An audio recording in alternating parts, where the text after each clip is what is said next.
మేడారం సమ్మక్క సారలమ్మ అమ్మవారిని మంత్రులు పొన్నం ప్రభాకర్, సీతక్క, ఎంపీ బలరాం నాయక్ దర్శించుకున్నారు. అమ్మవారికి నిలవెత్తు బంగారం సమర్పించి వారు మొక్కులు చెల్లించుకున్నారు. అనంతరం మేడారం జాతర కోసం ఏర్పాట్లు చేసిన తాత్కాలిక బస్ స్టేషన్ను మరియు మంత్రులు ప్రారంభించారు. ఈ కార్యక్రమంలోని స్పెషల్ సిఎస్ వికాస్ రాజ్ మరియు ఆర్టీసీ ఎండీ నాగిరెడ్డి, ఇతర ముఖ్య నేతలు అలాగే అధికారులు కూడా పాల్గొన్నారు.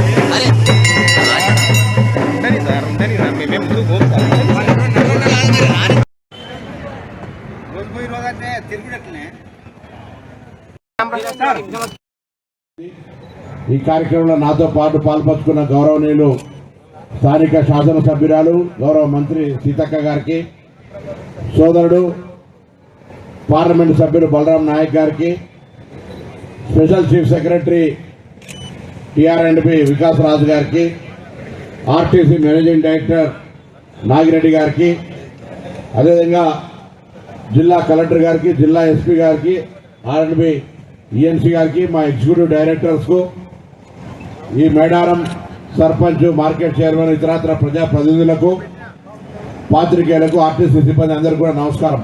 ప్రణాళిక చేయడం జరిగింది.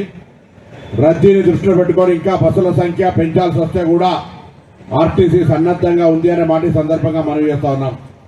అదేవిధంగా యథావిధిగా తెలంగాణ ప్రజాపాలన ప్రభుత్వం ఏర్పడ్డ 48 గంటల్లో ఏ విధంగానైతే మహిళలకు ఉచితంగా బస్ ప్రయాణ సౌకర్యం కలుగజేసినామో, జాతర సందర్భంగా తెలంగాణ వ్యాప్తంగా ఉన్నటువంటి అక్క చెల్లెలు మహిళలందరూ కూడా సమ్మక్క సారలమ్మ దర్శించుకోవడానికి కూడా ఉచితంగానే ప్రయాణం చేసేటువంటి సౌకర్యాన్ని యథావిధిగా కొనసాగిస్తున్నాం అనేటువంటి మాట కూడా ఈ సందర్భంగా మనం చేస్తా ఉన్నాం.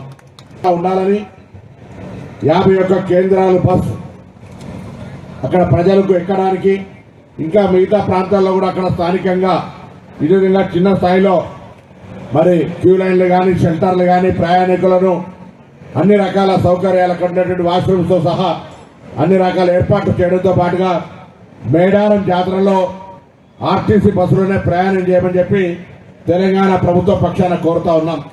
నాయక్ గారికి, మరి ఆర్టీసీ కమిషనర్ నాగిరెడ్డి గారికి, కలెక్టర్ గారికి, ఈఎన్సీ గారికి, ఎస్పీ గారికి, ఆర్టీసీ ఆర్ఎం గారికి, ఇతర అధికారులకు అందరికీ, పత్రికా మీడియా సోదరులకు పేరు